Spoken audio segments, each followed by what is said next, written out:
Today, we are diving into the world of web architecture, e-commerce scalability, and the critical importance of website performance and security for all businesses. Traditionally, as we've built websites over the last 10, 15, 20 years, you have a system, a platform. You've got an e-commerce platform like Shopify, or you've got a CMS like WordPress or Drupal, and your website lives in that platform on a server. In today's digital world, protecting businesses' data and ensuring fast, smooth online experiences are crucial to maintaining customer trust and hence driving success. Cybersecurity is maybe the more obvious one. We had a customer that they had built their own e-commerce platform, and they were unfortunately the victim of a ransomware attack. It was a phishing email. It was called spear phishing, where they know the person they're going after, and it's a targeted message. They were able to compromise the email server, which then gave them a backdoor into the file system. Anyways, long story short, they took down our client's e-commerce site. Hello there, business owners and e-commerce leaders. Are you looking to build a scalable and future-proof online presence? Remember, understanding the underlying technology and planning for growth are crucial.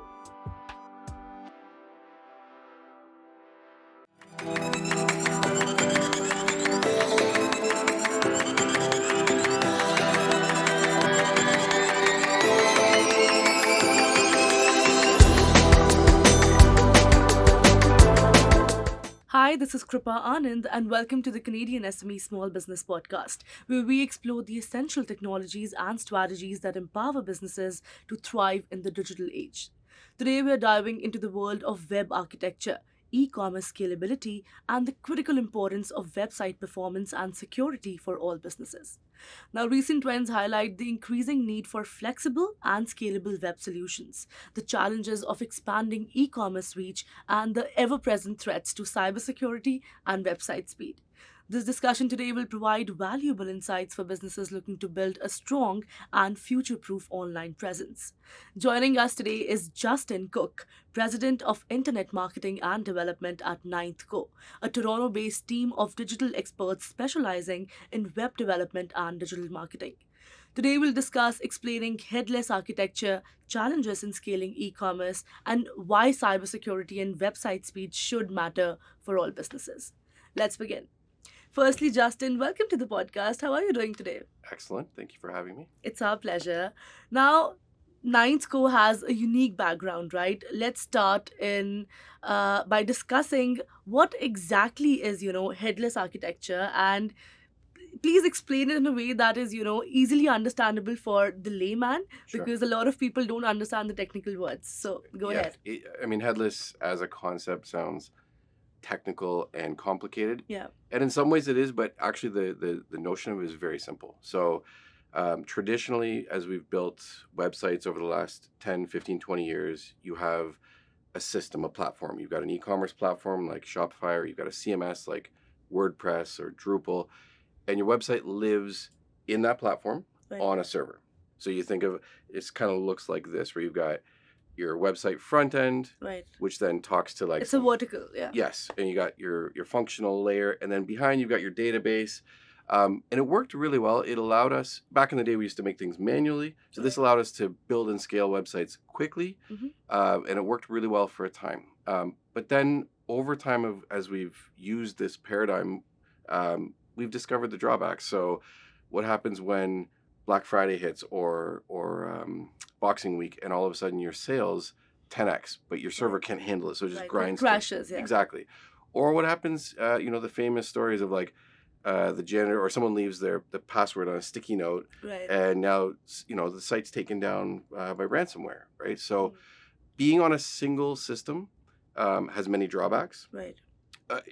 Imagine you were a retailer and you wanted to sell your products globally, and someone from Europe or Southeast Asia is visiting your website.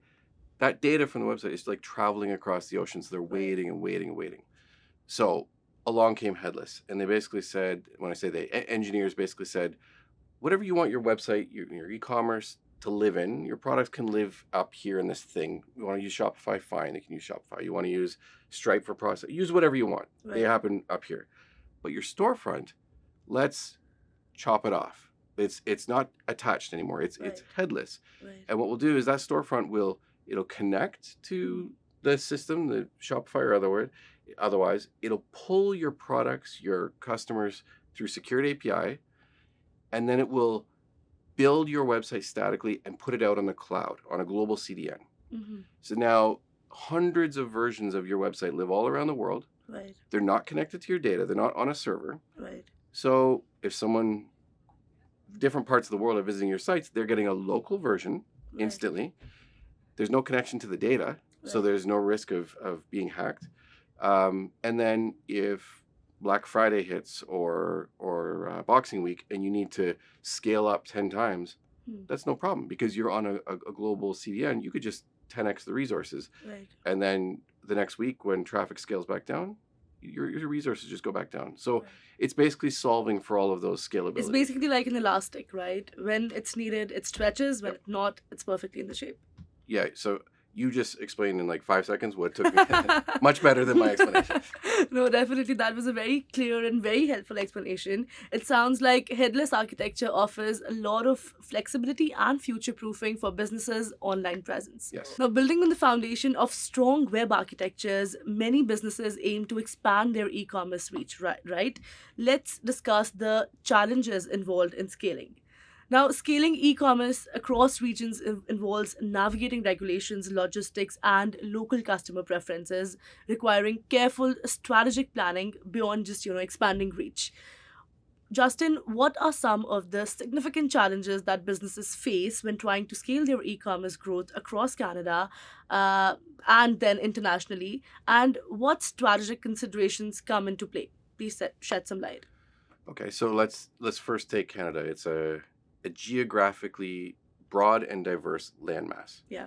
And you've got major cities all across this country. So if you're a retailer, that means you also need warehouses across, right? So you could have a beautifully large distribution network, which works wonderfully for traditional retail. Right. However, that very same thing is sort of your biggest drawback when it comes to online. So let's take major cities. Well, you got Halifax, Vancouver. I'm sorry, I'm reversing for the screen. But Halifax, Vancouver. And we got Calgary, Toronto, Montreal, Barrie, Ontario, and so and let's say you sell furniture. Mm-hmm. Someone visiting your website from all those major cities, first of all, let's say they're looking at products. They're waiting while your website hits your local warehouse, your ERP system, gets inventory for that product. Do we have inventory? Refresh the page. Mm-hmm. So all of that time they're waiting, which is bad user experience. Right. But then there's another problem. Let's say you are a national retailer and your homepage shows your latest specials. Right. Why would you assume that people in these various regions buy the same furniture? We have, here in Toronto, we have a lot of condominiums, and we have different weather patterns than someone, say, in St. John's, Newfoundland. So people in different geographical areas buy differently. And if you're one e-commerce system in all of these markets, that's a challenge because you're saying to all of them, buy these products. Right. So those are some of the bigger challenges. And then now imagine if you take that same problem and you go international, you compound that problem globally, because how can you assume that people in, okay, we speak English here, but in Australia, South Africa, England, they also speak English. Should we assume they buy the same products? Like, it just doesn't work that way. Right. No, definitely that paints a very, realistic picture of the complexities involved in e-commerce expansion. It's clearly more than just shipping products further, right? Hello there, business owners and e-commerce leaders. Are you looking to build a scalable and future-proof online presence? Remember, understanding the underlying technology and planning for growth are crucial. Now let's get back to our conversation with Justin and explore the often overlooked aspects of website performance and security. We've talked about architecture and scaling. Now let's shift our focus to two critical aspects that impact every business online: cybersecurity and website speed. In today's digital world, protecting businesses' data and ensuring fast, smooth online experiences are crucial to maintaining customer trust and hence driving success. Justin, why should cybersecurity and website speed be top priorities for all businesses, regardless of their size or industry? And what are the potential consequences of, neglecting these areas? I mean, cybersecurity is maybe the more obvious one. Yeah. We had a customer that they had built their own e-commerce platform, and they were unfortunately the victim of a ransomware attack. It was a phishing email, what's called spear phishing, where they know the person they're going after, and it's a targeted message. They were able to compromise the email server, which then gave them a backdoor into the file system. Anyways, long story short, they took down our client's e-commerce site for 3 weeks. And they held it ransomware. So imagine the cost if this customer is doing, say, $50K per day in sales. Multiply that by 21 days of lost sales. The impact to brand, because now your customer data has been leaked. Right. But then also the money it costs just to get your website back. So cybersecurity, if ignored, is just an enormous cost to the business, to the brand. And that's why our preference for headless is so strong, because you're removing surface area. So the best approach to cybersecurity is like remove the potential for attack. So that's a major issue. And then loading times. I think at this point we all realize that we have a preference for fast websites. Of course. You're shopping and something is taking a long time to load. It's consciously or subconsciously, it's frustrating. Right. It also equates to lesser trust and just means people are more likely to shop elsewhere. Yes, and also our attention spans are getting shorter, right? So no one has the time to wait for 10 seconds also on the website. That's right. That's a very important reminder, Justin. Performance and security are fundamental to, positive user experience and retaining that trust. Let's take a quick break right here. When we return, we'll dive into the broader landscape of emerging web technologies and why understanding the tech behind your website is so crucial for long-term success. Stay with us. Hey, you think you know UPS? Yeah, that's us. Everybody knows that. You know what you didn't know? This. Okay, try to keep up. Ocean, us. Ground, rail, air, so us. Guess who? Us. Customs cleared, borders cleared, done. Us. You still with me? Wait for it. Boom. Us. Intelligent, automated, fulfillment. Us. Yep. Healthcare too. Digital your thing? Yeah. Well, book it, ship it, track it. You feeling me yet? Yep. That's all us. That's all UPS.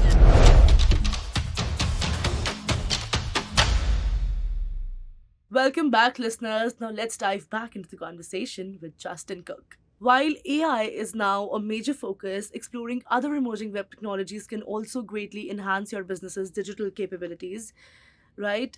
Are there any other web technologies, right, beyond the headless architecture that businesses should also be aware of and potentially exploring to enhance their online presence and operations? Absolutely. Good question. I mean, there are many. Right now, AI is getting all the hype, and rightly so. It's great. It's cool, and we love it. It's making us all more productive. Yeah. There are many other emerging web technologies. The one I'm most bullish about, most excited about, is personalization at scale. And what that means is, let's go back to that idea of this retailer who's now across the country. Now they're kind of going out into other geographies. Right. The ability to essentially bolt on a layer that will take data. It could be your own sales data. It could be external data sets, housing, weather patterns, demographic and income patterns. Combine that data with your own product data and modify the storefront to show the products and categories that are most likely to sell in those markets, and also use language and imagery that feels local. So you can essentially you can enable globalization, but with localization. You can feel like a local brand. That's a great point, and something so simple can be so powerful, and we often forget that. It's important to remember that the web technology landscape is broader than just AI. I think exploring these options can, offer significant benefits to all the SMBs. Now, Justin, let's dive into why the tech behind your website is crucial for its, long term success and scalability. When building and maintaining a website, the technology behind it plays a pivotal role in its long term success. Why should business owners care about the underlying technology, the e commerce platform, CMS, etc.? And what are the potential, long term implications of their tech choices? The reason is because the underlying technology was often just sort of relegated to IT. Like it's a tech thing. You guys pick it, you implement it. But really, what's happening is as websites become digital storefront, Right. it is your first touch point with your customers. It's also your conduit for marketing and sales. It's either going to be your greatest asset and allows you to be competitive and allows you to scale, Right. or it's going to be your greatest bottleneck while competitors can scale well past you. So it's maybe the desk of the CFO and the CMO don't need to necessarily understand the technology, Right. but they do need to understand the technology that is being implemented so that it can meet their business goals. That makes a lot of sense. I think the foundation of your website can significantly impact its performance, scalability, and thus the customer experience, right? Now, to conclude, Justin, before we let you go, if I were to give you a time machine, firstly, will you go in the future or in the past? And if in the past, what would you change? Or in the future, what would you like to see? Say 20 or 30 years down the line. Oh wow, that's a phenomenal question. I would definitely go in the past. Um, First of all, advise myself against all the biggest mistakes I've made. Right. But from a business perspective, um, I would have pushed into the world of headless several years before we ever did. I remember the very day that I woke up to what was a fairly new technology, and my brain just exploded of what this was going to do for our customers. If I could go back in time, I would actually be like 2 or 3 years ahead of that because it's so exciting. But that's probably a boring answer, isn't it? No, not at all. That's a lovely answer. And if you were to go in the future, what would you like to see? Travel to other planets. Wow, that is something I'm going to steal that answer myself. Justin, thank you so much for answering that. Before we let you go, if there's one piece of, final advice or one key takeaway that you'd like our listeners to remember about this entire discussion today, what would it be and why? If after listening to this Yeah. podcast, one thing that you'd recommend that listeners do immediately, what would it be? If there is something about your web presence that is frustrating, you should be willing to challenge the status quo and say, why are we doing it that way? There are so many good, modern, nimble, composable solutions. There is, we're in a young industry, web technology, and there's been a lot of growing pains. Right. At this point, there's no need to be like have your hands tied behind your back. We talked to a customer, well, a prospect a couple of weeks ago, and it took them a year. They have 60 global offices, so 60 global websites. It took them a year to roll out a single update across all 60 websites. Like that is very upsetting. Like that, Of course, with yeah. today's technology, we should be able to do that in weeks. Right. So the moment you hear, oh, we have trouble with this is frustrating, this takes time, that should be your like red flag to go, maybe we should need be a better trigger. Yes. Yeah. Yeah. That's some wonderful, actionable advice for all of our listeners. Justin, thank you so much for being on this podcast and sharing your expertise with us. It was an absolute pleasure, and I loved each second of this conversation. Likewise. Thank you for having me. That was an insightful conversation with Justin Cook, President of Internet Marketing and Development at Ninth Co, on the importance of modern web architecture, the challenges of scaling e-commerce, and the critical need for website performance and security. Ninth Co's expertise in seamlessly integrating web development and digital marketing provides valuable guidance for businesses looking to thrive online. Thank you so much for tuning in to the Canadian SME Small Business Podcast. We really appreciate your continued support. Also, be sure to subscribe to our podcast for more expert insights and resources that can help your business scale. You can also visit our website, canadiansme.ca. And lastly, a very special thank you to our podcast partners, RBC, UPS, and Google, for their ongoing commitment to empowering small businesses in Canada. Until next time, keep innovating and striving for success. And we'll see you in the next episode. Kripa Anand signing off.